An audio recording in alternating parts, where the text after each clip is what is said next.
Makanan merupakan salah satu kebutuhan manusia. Manusia memerlukan makanan untuk terus bertahan hidup serta agar mampu menjalani kesehariannya dengan baik.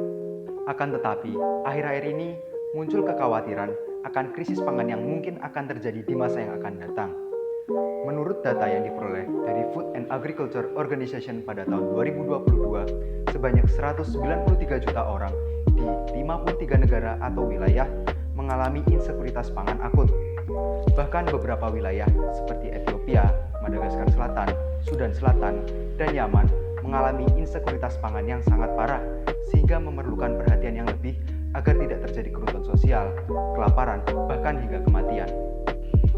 Hal-hal tersebut dapat disebabkan karena berkurangnya lahan pertanian akibat pengalihan fungsi lahan pertanian menjadi lahan non-pertanian, kerentanan tanaman pangan terhadap penyakit, serta perubahan iklim yang terjadi dari tahun ke tahun. Berangkat dari hal tersebut, saya, Wida Rizka Prasetya, bersama dua orang teman saya, yaitu Muhammad Lutfi Harwijaya dan Alfahri Rifki Fahrezi, merancang sebuah sistem yang mampu menjaga kualitas lingkungan pertanian dengan metode hidroponik serta mampu melakukan pemantauan terhadap perkembangan tanaman pangan dengan menerapkan fitur-fitur seperti kecerdasan buatan, IoT, serta proses otomasi. SAHS Smart Automatic Hydroponic System merupakan sebuah sistem hidroponik cerdas yang mampu beroperasi secara otomatis dan mampu mengenali anomali pada permukaan daun tanaman dan melaporkannya kepada petani melalui sebuah dashboard. Sistem hidroponik sendiri merupakan sebuah sistem pertanian yang umum digunakan karena portabilitas dan kebersihan yang lebih terjamin. Hal ini tentunya sangat memudahkan karena tidak memerlukan lahan yang luas serta akan memberikan hasil produk pertanian yang lebih organik. Akan tetapi, perawatan tanaman dengan metode hidroponik memerlukan perhatian yang lebih. Apabila diterapkan dalam skala yang lebih besar, seorang petani saja tentu akan kewalahan untuk merawat tanaman-tanaman tersebut. SAHS, sistem yang kami kembangkan, menghadirkan fitur otomasi serta monitoring sehingga dapat memudahkan para petani. SAHS bekerja dengan mengakuisisi parameter-parameter yang diperlukan, kemudian memprosesnya menjadi sebuah umpan balik untuk mengendalikan nutrisi dan lingkungan. Namun, sebenarnya bagaimana sih cara sistem kami mampu beroperasi atau melakukan pengontrolan secara otomatis?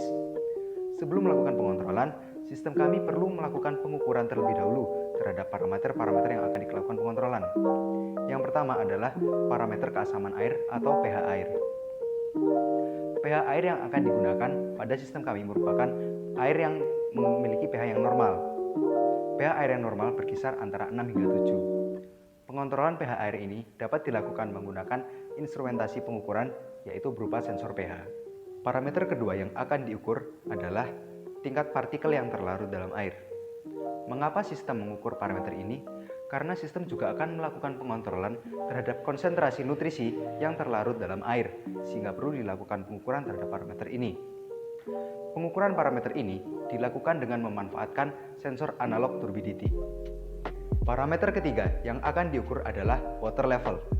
Tujuan dari pengukuran parameter ini adalah agar sistem mampu mengontrol volume air yang berada dalam box hidroponik, sehingga akar dari tanaman dapat selalu bersentuhan dengan air dan tanaman mampu menyerap air tersebut. Parameter terakhir yang akan diukur adalah permukaan pada daun. Tujuan dari pengukuran parameter ini adalah agar sistem mampu mengetahui apakah terdapat anomali pada permukaan daun atau tidak. Pengukuran parameter ini dibantu menggunakan kamera. Data yang diperoleh oleh kamera kemudian akan diolah dengan bantuan image processing agar dapat diketahui keberadaan dari anomali. Apabila sistem mendeteksi keberadaan anomali, maka sistem akan memperingatkan petani melalui sebuah dashboard. Setelah dilakukan proses pengukuran, tahap selanjutnya adalah melakukan proses pengontrolan berdasarkan parameter yang telah diukur. Proses pengontrolan yang akan dilakukan pertama kali adalah proses pengontrolan terhadap water level. Proses pengontrolan water level dilakukan berdasarkan hasil pengukuran volume air dalam box hidroponik yang telah dilakukan sebelumnya. Apabila terdeteksi bahwa volume air yang terdeteksi adalah kurang dari 90%, maka Arduino Uno akan membuka solenoid valve untuk memasukkan air. Proses pengontrolan selanjutnya dilakukan adalah proses pengontrolan terhadap pH atau keasaman air. Proses ini dilakukan berdasarkan hasil pengukuran keasaman air yang telah dilakukan di tahap sebelumnya menggunakan bantuan sensor pH.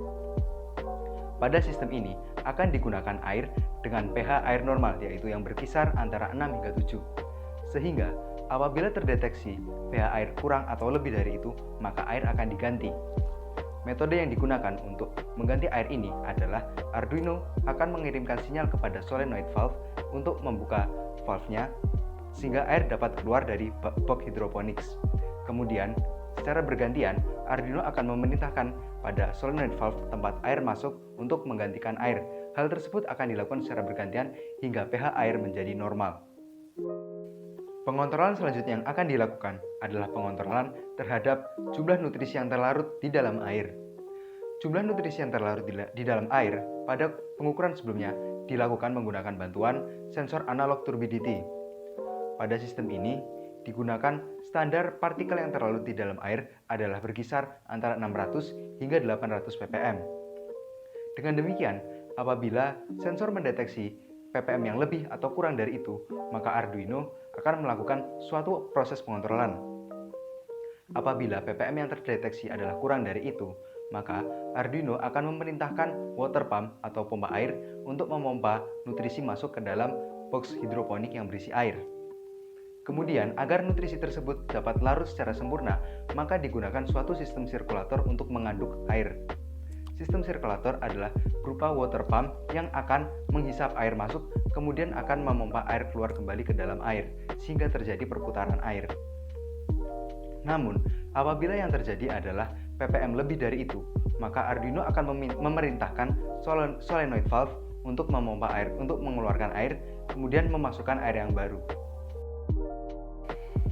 Selain dimanfaatkan untuk proses pengontrolan, data-data dari sensor tersebut juga akan dikirimkan ke dashboard agar dapat dilakukan pemantauan oleh pengguna.